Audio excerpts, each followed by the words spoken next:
नमस्कार मेरे प्यारे प्यारे भाई आज मैं आपको कराऊंगा 21 सितंबर 2025 को एसएससी सीजीएल प्री में पूछे गए वो गणित के वो 15 सवाल जिन्हें करने में बहुत सारे बच्चों को परेशानी हुई होगी। लेकिन आज इन सवालों को सीखने के बाद इस तरह के कोई भी सवाल आपके सामने आ जाएंगे तो उनको आप चुटकियों में कर दोगे। तो चैनल को सब्सक्राइब कर लीजिए और बेल आइकन को प्रेस कर लीजिएगा। तो शुरुआत करते हैं वीडियो की। पहला क्वेश्चन देखिए भाइयों, आपको क्वेश्चन दे रखा है अंडर रूट में 11 माइनस 2 रूट 30 माइनस 1 बटा अंडर रूट 11 माइनस 2 रूट 30। देखो इस तरह के सवाल अगर एग्जाम में आते हैं ना तो एग्जामिनर इसमें आपको कोई ना कोई अलजेब्रा का फॉर्मूला छुपा के दे रखा होता है उसमें।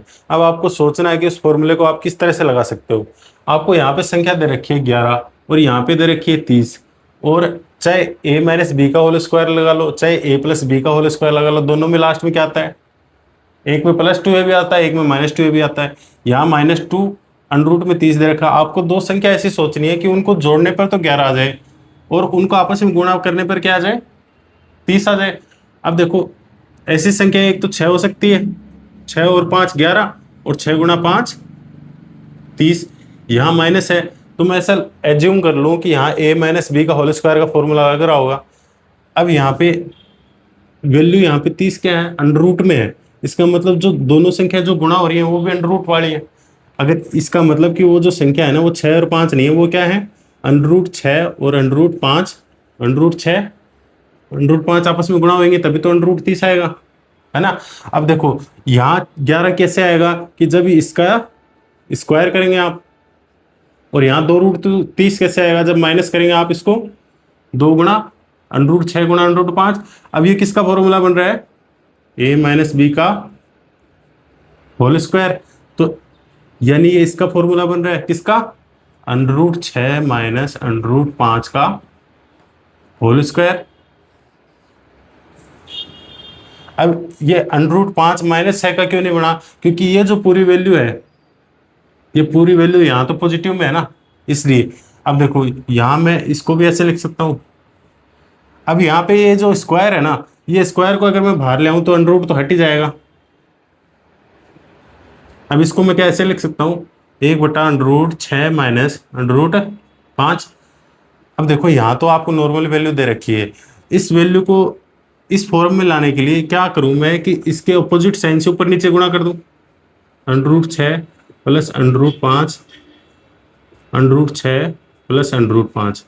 जब ये आपस में गुणा होंगे तो यहाँ के क्या आ जाएगा, यहाँ तो ये बच जाएगा ऊपर वाला ऐसा कैसा, नीचे ये a plus B a minus B का फॉर्मूला हो गया, यानी a square minus B square का फॉर्मूला हो गया ये। तो a स्क्वायर यानी 6 है और b square minus B square क्या है, 5 है। 6 में से 5 गए कितना बच गया, 1 बच गया। तो यहाँ वैल्यू 6 प्लस अंडर रूट 5 बच जाएगी। जब under root 6 minus under root 5 करूँ, माइनस करूँ इससे अंडर रूट 6, ये माइनस से गुणा होंगे तो यहाँ माइनस हो गया माइनस 5। अब ये अंडर रूट 6 प्लस से अंडर रूट माइनस 6 कट गया, यहाँ पे माइनस अंडर रूट 5 बच गया और एक माइनस अंडर रूट 5 बच गया। तो क्या बच गया, माइनस का 2 रूट 5। एक व्यक्ति ने दो वस्तुओं में निवेश किया, एक पर 10% लाभ हुआ और दूसरी पर 5% हानि।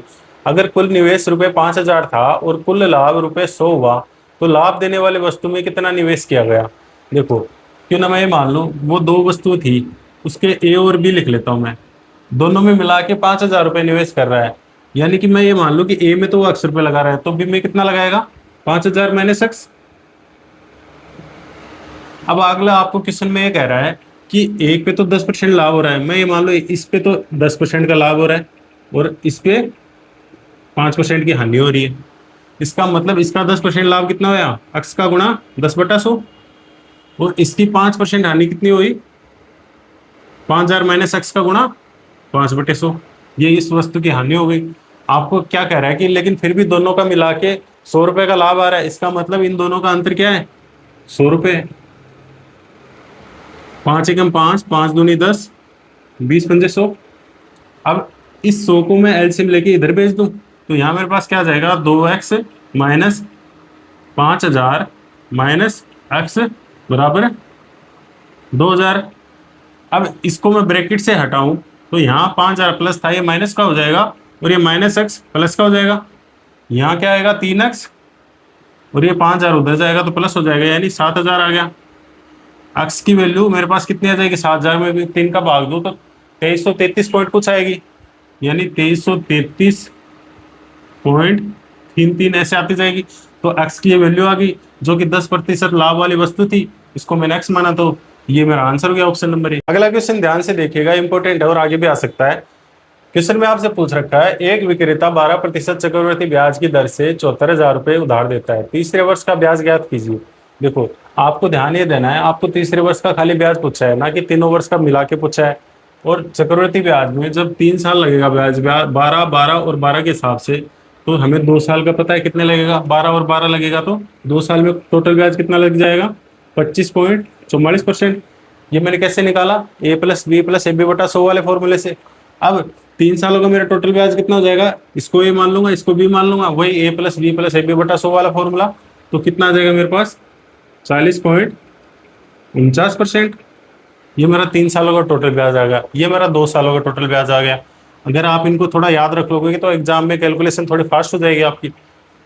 अब आपसे पूछा है सिर्फ तीसरे साल का ब्याज कितना लगा था, तो ये इस टोटल 3 सालों के ब्याज में से मैं 2 सालों का ब्याज घटा दूं, तो मेरे पास तीसरे साल का ब्याज आ जाएगा। जब 40.49 में से मैं 25.44 घटाऊं तो मेरे पास क्या आएगा, 15.05%। ये तीसरे साल का ब्याज है। अब सीधा सा है, 74,000 का मैं 15.05% निकाल लूँ तो मेरे पास ब्याज आ जाएगा।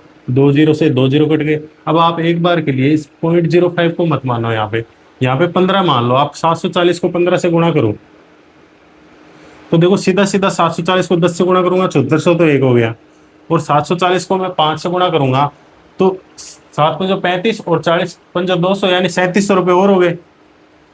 जब मैं 7400 में से मैं 3700 जोड़ूं तो कितना आएगा मेरे पास, 11,100 रुपये। अब देखो यहाँ पे गुणा कर रखा है 15.05 से, 15 से तो मैंने गुणा करके निकाल लिया, 0.5 से और गुणा करूंगा तो मेरी वैल्यू 11,100 से थोड़ी ज्यादा आएगी। अब आपको ऑप्शन में ये देखना है कि 11,100 के थोड़ी ज्यादा कौन सी वैल्यू है, तो देखो यहाँ 10,000 है, यहाँ 11,000 है और यहाँ 11,100 से 39 ज्यादा है, तो ये मेरा आंसर सी होगा यहाँ पे। अगला क्वेश्चन है, एक निश्चित धनराशि साधारण ब्याज पर 8 वर्षों में 4 गुना हो जाती है, समान दर पर कितने वर्षों में है 12 गुना हो जाएगी। देखो यहाँ पे साधारण ब्याज है, क्यों ना मैं ये मान लूं वो राशि 100 रुपए थी और 100 रुपए की राशि 8 सालों में 4 गुना हो रही है, तो कितनी हो रही है 400 रुपए, और 8 सालों का ब्याज निकाल सकता हूँ कितना आ जाएगा 300। जब 8 सालों का ब्याज 300 है तो 1 साल का ब्याज कितना आएगा 300 बटा 8। इसमें मैं 8 का भाग दूं, 8 3 24, 60 बच गया, 8 7 56, 4 बच गया तो 0.5 यानी 37.5 रुपये 1 साल का ब्याज आ रहा है। तो दर मैं निकाल सकता हूँ, 100 रुपये पे 37.5 रुपये ब्याज मिल रहा है, तो इसका मतलब दर क्या है 37.5 1 साल की। अब देखो आपको क्या कह रहा है कि समान दर पर कितने वर्षों में है 12 गुना हो जाएगी, 12 गुना होगी तो इसका मतलब 100 के 1200 रुपये बन रहे हैं। तो जब 100 के 1200 रुपये बन रहे हैं तो ब्याज कितना बन रहा है 1100 रुपये। अब साधारण ब्याज में आपको पता है कि ब्याज बराबर मूलधन गुणा दर गुणा समय हमें निकालना है बटा 100, 100 से 100 कट गया, एक्स की वैल्यू में निकालूं तो 1100 में 37.5 का भाग दूंगा, अब पॉइंट हटा लो तो ऊपर 0 आ गया। अब ये 5 से कट जाएगा 2200 बटे 5 7 35 और इधर 55 25, फिर से 5 से कटेगा 15 और 500 का 20, 500 को 20, 440 आ गया।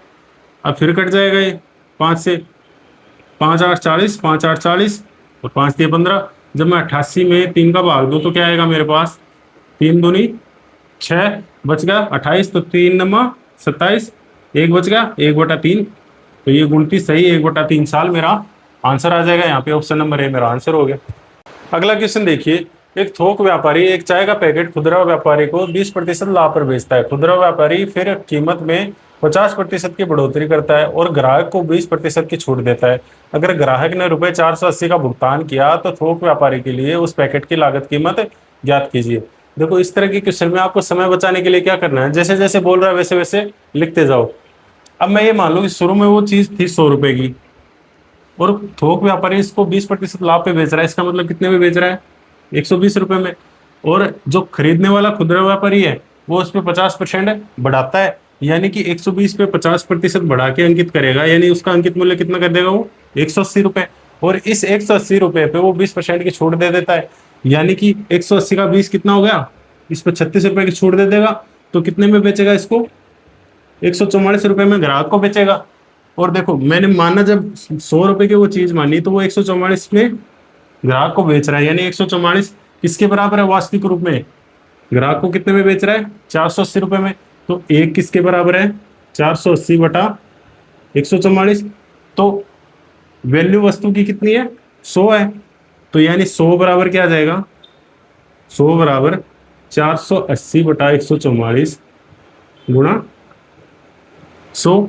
अब देखो ये 12 से कट रहा है, 12 इंटू 12 144, और ये 40 आ गया यहाँ पे। अब मैं इसमें 4000 में मैं 12 का भाग दूं तो क्या आएगा? 12 तिया 36, फिर से 40 बच गया, 12 तिया 36। अब आप ऊपर एक बार मिला लो कि 2 बार 3 किस ऑप्शन में आ रहे हैं, आपको पूरा भाग देने की जरूरत ही नहीं है, तो यहाँ पे आ रहे हैं। इसका आंसर क्या आएगा? 333.33। यही मेरा आंसर होगा इसमें। अगला क्वेश्चन देखिए भाइयों, एक बेकरी ने रुपए 2,50,000 की कुल लागत से 5,000 केक बनाए। उन्होंने एक प्रचार कार्यक्रम के लिए 500 केक बांटे। शेष केक के लिए उन्होंने रुपए 75 प्रति केक के बाजार मूल्य पर 20% की छूट की पेशकश की। इसके अतिरिक्त उन्होंने खरीदे गए प्रत्येक 9 केक के साथ एक केक मुफ्त दिया। यदि सभी 5,000 केक वितरित किए गए तो इनका कुल लाभ या हानि प्रतिशत क्या है? देखो इतना बड़ा क्वेश्चन है। अब देखो शुरू में वो उन्होंने 5,000 केक बनाए 2.5 लाख की लागत से, और इसमें से प्रचार के लिए वो 500 केक बांट देते हैं, यानी फ्री में दे देते हैं। यानी कि 5,000 में से 4500 को ही वो पैसे लेगा। लेकिन आपको एक कंडीशन एक और ये दे दी कि वो 9 केक के साथ में एक केक मुफ्त देता है, यानी कि हर 10 केक में से एक केक फ्री है। इसका मतलब इस 4500 में से कितने के केक वो फ्री दे देगा? 450 केक फ्री दे देगा। अब जब 450 केक फ्री दे दिए, जब मैं इसको 4500 में से घटाऊं, इसका मतलब वो 4050 केक के ही पैसे लेगा। और एक केक के वो कितने रुपए ले रहा है? 75 रुपए ले रहा है। लेकिन एक कंडीशन और कह रहा है कि इस 75 पर भी वो 20% की छूट दे रहा है, यानी 75 का 20% कितना होता है? 15 रुपए। यानी वो केक कितने में बेचेगा? एक केक को 60 रुपए में बेचेगा। तो 4050 केक के वो कितने रुपए लेगा? 4050 गुणा 60 कर लो। 4000 को मैं 60 से गुणा करूं तो 2,40,000 तो यही हो गए, और 50 को 60 से गुणा करूं तो 3,000 हो गए, यानी 2,43,000 रुपए ही उसके आएंगे जब वो इतने केक बेचेगा। तो उसका मतलब इसको क्या हो रहा है? हानि हो रही है। कितने की हो रही है? 2.5 लाख रुपए वो लगा रहा है, 2,43,000 बेच रहा है, यानी 7,000 की हानि हो गई इसको। और ये किस पे हो रही है? 2,50,000 पे गुणा 100 कर लो, हानि प्रतिशत आ जाएगा। ये 2 जीरो से 2 जीरो कट गए, फिर से 2 जीरो से 2 जीरो कट गए। अब 70 में मैं 25 का भाग दूं तो 3 बार से तो कम ही जाएगा, 25 75 होता है, यानी 3 से थोड़ा कम जाएगा। 3 से थोड़ा कम हानि कहाँ है? यहाँ है, 2.8% की हानि हो गई मेरे को। 14 सेंटीमीटर त्रिज्या वाले एक वृत्त के अंदर एक समषटभुज बना है। षटभुज का क्षेत्रफल ज्ञात कीजिए। देखो एक वृत्त दे रखा आपको, और इस वृत्त के अंदर एक बना है समषटभुज, ऐसे बनेगा। और इस वृत्त की त्रिज्या आपको दे रखी है 14। तो ये वाले भी इस वृत्त की त्रिज्या है, ये भी त्रिज्या है, ये भी त्रिज्या है, ये भी त्रिज्या है, और ये भी त्रिज्या है। अब इसके अंदर कितने त्रिभुज बन गए? 6 बन गए, और सबकी भुजा 14 है। और एक समषटभुज 6 समबाहु त्रिभुज से मिलकर बना होता है। अब मेरे पास समबाहु त्रिभुज की भुजा आ गई, 14 आ गई, और समबाहु त्रिभुज का मेरे को क्षेत्रफल पता है, √3/4 गुणा भुजा स्क्वायर, यानी गुणा 14 गुणा 14। और इसके अंदर 6 त्रिभुज है, तो इस समषटभुज का क्षेत्रफल कितना आएगा? इसका 6 गुना आ जाएगा। अब यानी इसको मैं निकालूं तो मेरा आंसर आ जाएगा 2 दूनी 4, 2 तिये 6, 2 7 14, 14 7 98। 98 को मैं 3 से गुणा करूं तो कितना आएगा? 294, 294 √3। अब आपको पॉइंटों में दे रखी है। अब देखो 294 गुणा 1.7 करूं मैं, √3 का मान मेरे को पता है 1.732 होता है। अब देखो मैं यहाँ पे 1.732 से पूरा गुणा नहीं करूंगा। अगर मैं यहाँ पे इस 32 को हटा दूं, और एक तरीके से मैं ये मान लूं कि यहाँ पे 300 है, और मैं 300 को 1.7 से गुणा करूं तो 17×3 यानी 510 आएगा। अब ये वाली जो वैल्यू है वो 510 से थोड़ी ही कम आएगी, तो 510 से थोड़ी कम या फिर उसके लगभग मेरा कौन सा आंसर है? बी है। तो बी मेरा आंसर हो गया। अगला क्वेश्चन देखिए भाइयों, 40 मीटर आधार और 30 मीटर ऊंचाई वाला एक त्रिभुजाकार मैदान 40 मीटर लंबाई और 25 मीटर चौड़ाई वाले एक आयत के साथ एक भुजा साझा करता है। संयुक्त क्षेत्रफल और कुल क्षेत्रफल में त्रिभुज के क्षेत्रफल का प्रतिशत ज्ञात कीजिए। अब ऐसे क्वेश्चन में आपको जहां दो वैल्यू पूछ रखी है, आप एक बार ध्यान दे लिया करो कि चारों ऑप्शन में यहाँ पे देखो क्षेत्रफल भी अलग अलग है और प्रतिशत भी अलग अलग है। तो यहाँ पे मेरे को दोनों वैल्यू निकालने की जरूरत नहीं है, मैं एक वैल्यू निकाल लूंगा तब भी मेरा आंसर सही आ जाएगा। उसी ऑप्शन को मैं टिक कर दूंगा। आपको यहाँ पे दे रखा है एक त्रिभुज, इसका आधार दे रखा है 40 मीटर और इसकी ऊंचाई कितनी है 30 मीटर। और ये त्रिभुज एक आयत के साथ में एक भुजा शेयर करता है, यानी कि अगर ये आयत के साथ में ये आधार के साथ जुड़ा हो तो इसकी एक भुजा 40 हो जाएगी और इस आयत की 25 है चौड़ाई। अब इस संयुक्त आकृति का मैं क्षेत्रफल निकालूं तो त्रिभुज का क्षेत्रफल और आयत का क्षेत्रफल मैं जोड़ दूं तो मेरे पास क्षेत्रफल आ जाएगा। और जब आपको आधार और ऊंचाई दे रखी है तो त्रिभुज का क्षेत्रफल कितना होता है 1/2 गुणा आधार गुणा ऊंचाई प्लस आयत का क्षेत्रफल लंबाई गुणा चौड़ाई। यहाँ 20 आ गया, त्रिभुज का क्षेत्रफल 600 आ गया और आयत का 1000 आ गया, यानी टोटल मेरे पास क्षेत्रफल कितना आएगा 1600 मीटर स्क्वायर। 1600 मीटर स्क्वायर मेरा ये वाला ऑप्शन आंसर हो गया यहाँ पे। अगला क्वेश्चन देखिए भाइयों, एक त्रिभुज की भुजाएं 8 सेंटीमीटर और 10 सेंटीमीटर हैं और उनके बीच का कोण 120 डिग्री है, इसका क्षेत्रफल क्या है। देखो त्रिभुज का क्षेत्रफल जब इसका आधार दे रखा हो और ऊंचाई दे रखा हो तब क्या होता है 1/2 गुणा आधार गुणा ऊंचाई। जब इसकी तीनों भुजाएं दे रखी हो तब क्या होता है √s into s minus A into S minus B into S minus C. और जब इसकी दो भुजाएं आपको दे दे और उनके बीच का कोण दे दे तब त्रिभुज का क्षेत्रफल क्या होता है 1/2 गुणा दोनों भुजाएं गुणा साइन थीटा। त्रिभुज का क्षेत्रफल क्या होगा 1/2 गुणा ए गुणा बी गुणा साइन थीटा। अब यहाँ पे 1/2 ए की वैल्यू एक भुजा 8 है और दूसरी भुजा क्या है 10 है और साइन थीटा की वैल्यू क्या है साइन 120 डिग्री, थीटा की वैल्यू 120 डिग्री है। अब 1/2 ये 4 हो गया, यानी यहाँ क्या आएगा 40 गुणा साइन 120 को मैं क्या लिख सकता हूँ 180 माइनस 60 डिग्री। 40 गुणा साइन 180 माइनस 60 डिग्री की वैल्यू क्या होती है वही साइन 60 डिग्री, क्योंकि ट्रिग्नोमेट्री में आपने पढ़ा होगा साइन 180 माइनस थीटा बराबर क्या होता है साइन थीटा। और क्योंकि ये सेकंड क्वाड्रेंट में आता है तो साइन की वैल्यू पॉजिटिव में होगी। अब साइन 60 की वैल्यू मेरे पास कितनी है √3/2 हमें याद है, इससे कट जाएगा तो मेरा क्षेत्रफल कितना आ जाएगा 20√3 centimetre square. Option number B मेरा आंसर हो गया इसमें। अगला क्वेश्चन देखिए भाइयों, यदि sec a plus tan a बराबर 5/2 तो sec a minus tan a का मान क्या होगा। देखो बड़ा ही इजी क्वेश्चन है, सिर्फ आपको कुछ फॉर्मूले याद होने चाहिए ट्रिग्नोमेट्री के। अगर आपको फॉर्मूले अच्छे से याद होंगे और उनका यूज करना आएगा तो आप इसको 2 सेकंड में कर दोगे। देखो आपको ट्रिग्नोमेट्री में पता है कि sec square a minus tan square a बराबर 1 होता है, क्योंकि हमें पता है sec स्क्वायर थीटा बराबर क्या होता है 1 + tan स्क्वायर थीटा।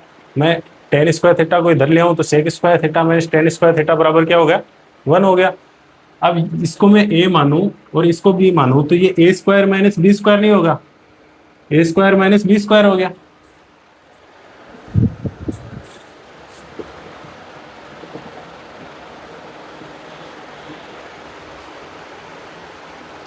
अगला क्वेश्चन देखिए भाइयों, यदि sec a plus tan a बराबर 5/2 तो sec a minus tan a का मान क्या होगा। देखो क्वेश्चन बड़ा ही सिंपल है और इजी है, लेकिन उनके लिए सिंपल इजी है जिनको फॉर्मूले अच्छी तरीके से याद है और उनका यूज करना आता हो। अब देखो आपको ट्रिग्नोमेट्री में पता है sec स्क्वायर थीटा बराबर क्या होता है 1 + tan स्क्वायर थीटा, या फिर मैं इसको ऐसे भी लिख सकता हूँ sec square theta minus tan square theta equal to 1।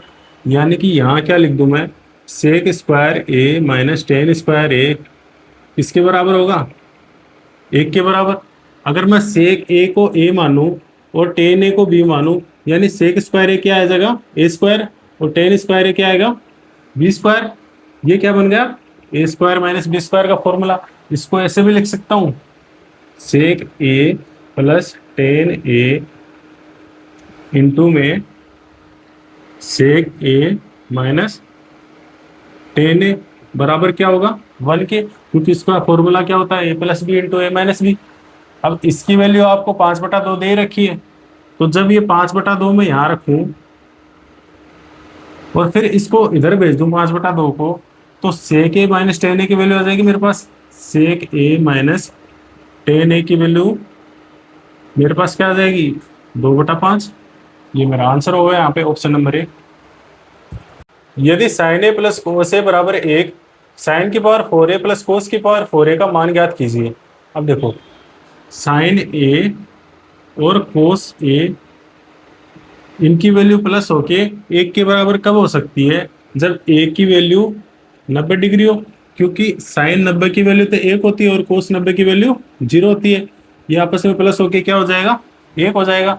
अब जब साइन ए की वैल्यू मेरे को 1 पता लग गई है, तो इसकी कितनी भी घात करूं मैं, 1 की पावर 4 और 0 की पावर कितनी भी करूं तो 0 ही आएगा। यानी इसका आंसर मेरे पास क्या आएगा, इसका आंसर मेरे पास क्या आएगा, 1 आएगा। ऑप्शन नंबर ए मेरा आंसर हो गया। अगला क्वेश्चन देखिए दोस्तों, यदि साइन ए बराबर कोस बी, कोस ए बराबर साइन सी तथा ए प्लस बी प्लस सी बराबर 90 डिग्री है, तो कोण ए का मान क्या है। देखो, यहाँ आपको दे रखा है साइन ए बराबर कोस बी।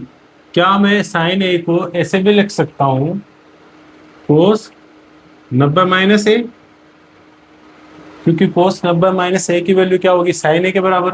यानी कि साइन ए की ये वैल्यू किसके बराबर है, कोस बी के बराबर। तो 90 माइनस ए किसके बराबर है, बी के बराबर। यानी ए प्लस बी की वैल्यू कितनी है, 90 डिग्री। अब देखो, आपको क्या दे रखा है कि कोस ए बराबर साइन सी। इसमें भी मैं इसकी तरह लिख सकता हूँ, कोस ए की वैल्यू को मैं क्या लिख सकता हूँ, साइन 90 माइनस ए, क्योंकि साइन 90 माइनस थीटा बराबर क्या होता है, कोस थीटा। साइन 90 माइनस ए किसके बराबर है, साइन सी के। यानी कि 90 माइनस ए किसके बराबर है, सी के बराबर। यानी ए प्लस सी की वैल्यू क्या आ गई, 90 आ गई। अब मेरे पास दो कंडीशन आ गई है, इन दोनों इक्वेशन को मैं अगर जोड़ लूं तो मेरे पास क्या आ जाएगा, 2a प्लस बी प्लस सी बराबर 180 डिग्री। चाहे आप इसको ऐसे लिख लो, ए प्लस बी प्लस सी बराबर 180 डिग्री। इसकी वैल्यू आपको 90 दे रखी है, ये वैल्यू आपको 90 दे रखी है। जब इधर जाके माइनस होएगी तो ए की वैल्यू मेरे पास कितनी आ जाएगी, 90 डिग्री। ये मेरा आंसर हो गया यहाँ पे। अगला क्वेश्चन देखिए भाइयों, मूल बिंदु 0,0 से बिंदु 3,0 और बी 0,4 को जोड़ने वाले रेखाखंड पर स्थित बिंदु की न्यूनतम दूरी क्या है। निर्देशांक ज्यामिति का ये क्वेश्चन है, तो ध्यान से देखिएगा। देखो, कोई भी एक ग्राफ होता है, उस ग्राफ में मूल बिंदु क्या होता है, 0,0। इस मूल बिंदु से मैं चाहे एक्स एक्स पर जाऊं चाहे वाई एक्स पर जाऊं, ऐसे ही जाऊंगा। अब देखो, आपको इस ग्राफ में एक बिंदु ये दे दिया 3,0, यानी यहाँ से 3.123, यहाँ मैं ये बिंदु मान रहा हूँ 3,0। तो यहाँ से यहाँ की लेंथ कितनी आ गई, 3। और ये बिंदु क्या दे रखा आपको, ए। और बिंदु बी क्या दे रखा है, 0,4। ये यहाँ पे 1 2 3 4, यानी कि 0,4। और ये बिंदु बी दे रखा है, यानी कि ये जो लेंथ आ गई वो कितनी आ गई, 4 सेंटीमीटर। और इन दोनों बिंदुओं को मिलाने वाला रेखाखंड है, वो क्या होगा, ऐसा होगा। आपको क्या पूछ रहा है कि मूल बिंदु को जोड़ने वाले रेखाखंड पर स्थित बिंदु की न्यूनतम दूरी क्या है। अब देखो, इस मूल बिंदु से इस रेखाखंड को जोड़ने वाले ये एक बिंदु की ये वाली न्यूनतम दूरी आपको निकालनी है। अब कैसे निकालोगे, अब देखो, ये एक त्रिभुज नहीं बन रहा, ये एक त्रिभुज बन रहा है और ये क्या है, समकोण त्रिभुज है। और समकोण त्रिभुज में हमें पता है कि कर्ण निकालना हो, यानी मैं ये वाली लंबाई निकाल सकता हूँ। कैसे निकालूंगा, ये लंब हो गया, ये आधार हो गया। यानी 4 का स्क्वायर 16, 16 9 25, अंडर में 25 की वैल्यू क्या हो गई, 5। इसकी वैल्यू मेरे पास आ गई 5। अब ये ऐसे भी एक त्रिभुज है और ये ऐसे भी एक त्रिभुज है। जब मेरे पास, अब इसका आधार मैं अगर ये मान लूं, तो इस आधार के संदर्भ में इस त्रिभुज का क्षेत्रफल क्या होगा, 1/2 गुणा आधार गुणा ऊंचाई। ऊंचाई मैं ये मान लेता हूँ h, ये मैं ऊंचाई निकाल लूंगा तो इसकी वैल्यू मेरा आंसर हो जाएगी। अब देखो, इस त्रिभुज का वैसे क्षेत्रफल कितना है, समकोण त्रिभुज का क्षेत्रफल। अब जब मैं आधार इसको मान लूं, इसको आधार मान लूं, तो इस 3 आधार के संदर्भ में इस त्रिभुज का क्षेत्रफल क्या आएगा, 1/2 गुणा आधार गुणा ऊंचाई, यानी कितना आएगा, 6। इसका 6 सेंटीमीटर स्क्वायर क्षेत्रफल आ गया, जो कि इसके बराबर होगा, चाहे आप आधार ये मान लो। अब देखो, इस 2 को मैं इधर भेज दूं, यानी कि एच की वैल्यू क्या आएगी 12/5। एच की वैल्यू क्या आ गई मेरे पास 2.4। तो 2.4 मेरा आंसर हो गया। अब इसमें निकालने लायक तो कुछ था ही नहीं, इतना शॉर्ट था ये क्वेश्चन, लेकिन आपको जब ये निर्देशांक ज्यामिति के कंसेप्ट पूरा होगा ना तो आपको आसानी से कर लोगे इसको। शीर्ष P X comma Y Q 5,-1 और आर 2,6 वाले एक त्रिभुज में केंद्रक जी 4,2 पर है। शीर्ष पी के निर्देशांक क्या है ये बताने। देखो एक त्रिभुज दे रखा है पी क्यू आर, इसमें पी के निर्देशांक आपको देने रखे, ये एक्स कोमा वाई दे रखे हैं, क्यू के दे दिए 5,-1 और आर के दे दिए 2,6। आपको केंद्रक के निर्देशांक पूछ रहा है। इस केंद्रक के निर्देशांक बताओ क्या है इस केंद्रक के। अब देखो ये जो केंद्रक के निर्देशांक अगर आपको याद होंगे तो आप इस क्वेश्चन को 2 सेकंड में हल कर सकते हो। कैसे? केंद्रक के निर्देशांक त्रिभुज में क्या होते हैं, जी बराबर x1 plus x2 plus x3 बटा 3 coma y1 plus y2 plus y3 बटा 3।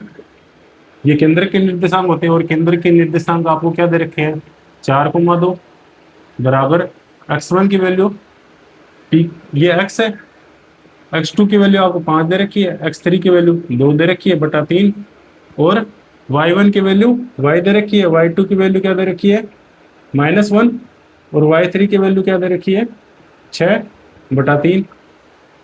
अब इसकी वैल्यू इसके बराबर है, यानी कि x प्लस 7 बटा 3 किसके बराबर है 4 के बराबर। तो x की वैल्यू आ जाएगी, x की वैल्यू क्या आ जाएगी मेरे पास 12 - 7 करूंगा तो 5 आ जाएगी। और इसी तरीके से y प्लस 5 बटा 3 बराबर किसके है 2 के बराबर, यानी y की वैल्यू क्या आ जाएगी 1। अगला क्वेश्चन देखिए भाइयों, एक पानी की टंकी एक मिश्रित प्रिज्म के आकार की है। निचला भाग एक त्रिभुजाकार प्रिज्म है जिसका आधार का क्षेत्रफल 60 वर्ग सेमी और ऊंचाई 1.2 मीटर है, जबकि ऊपरी भाग एक आयताकार प्रिज्म है जिसका आधार 40/30 और ऊंचाई 0.8 मीटर है। टंकी का कुल आयतन लीटर में कितना है। अब देखो आपको पता ही है कि प्रिज्म का आयतन क्या होता है, आधार का क्षेत्रफल गुणा ऊंचाई। अब जो पहला प्रिज्म है उसमें आपको आधार त्रिभुजाकार दे रखा है और जिसका क्षेत्रफल भी दे रखा है। जो पहला प्रिज्म है उसका आयतन कितना जाएगा 60 गुणा ऊंचाई आपको मीटर में दे रखी है, ये क्षेत्रफल वर्ग सेंटीमीटर में दे रखा है। क्यों ना मैं ऊंचाई को सेंटीमीटर में चेंज कर लूं, तो 1.2 मीटर को मैं सेंटीमीटर में चेंज करूंगा तो कितना आएगा 120 सेंटीमीटर। यानी कि पहले वाले प्रिज्म का आयतन मेरे पास कितना आ जाएगा 7200 सेंटीमीटर क्यूब। अब जो दूसरा वाला प्रिज्म है उसका मैं आयतन निकालूं तो उसका आधार आयताकार है, तो आयत का क्षेत्रफल लंबाई गुणा चौड़ाई, यानी कि इसका क्षेत्रफल कितना आएगा 1200 सेंटीमीटर स्क्वायर। और ऊंचाई कितनी है 0.8 मीटर है, 0.8 मीटर को मैं सेंटीमीटर में चेंज करूँ यानी कितना हो गया 80 सेंटीमीटर। जब मैं 1200 को 80 से गुणा करूंगा तो कितना आएगा 96,000, यानी 96,000 सेंटीमीटर क्यूब दूसरे प्रिज्म का आयतन आ गया। अब टोटल पूरी टंकी का आयतन कितना आएगा 96,000 में 7,200 जोड़ूं तो 1,03,200 सेंटीमीटर क्यूब। अब देखो आपको पता होना चाहिए कि 1,000 सेंटीमीटर क्यूब किसके बराबर होता है 1 लीटर के। तो टंकी कितने लीटर की आप निकाल सकते हैं। इसमें कितने का भाग दे दूं मैं 1,000 का। 1,000 का मैं जब इसमें भाग दूंगा तो क्या आएगा 103.2 लीटर। ये मेरा आंसर हो गया यहाँ पे। मेरे प्यारे भाइयों, मैंने आपको पूरे 15 क्वेश्चन करा दिए, लेकिन एक क्वेश्चन का मैं आपको होमवर्क दे रहा हूँ जिसका आंसर आपको मेरे को कमेंट में बताना है। चक्रवर्ती ब्याज पर निवेश की गई एक धनराशि 4 वर्षों में 2 गुनी हो जाती है, कितने वर्षों में यह 8 गुना हो जाएगी। तो दोस्तों ये मेरा वीडियो आज का पूरा होता है। आपको वीडियो कैसा लगा जरूर कमेंट में बताइए। और अगर आपको वीडियो अच्छा लगा हो और इससे आपको कोई वैल्यू मिली हो और आप इससे कुछ सीखे हो तो मेरे चैनल को सब्सक्राइब करें और ऐसे वीडियो और देखने के लिए बेल आइकन को प्रेस करें और वीडियो को शेयर करें। बहुत बहुत धन्यवाद।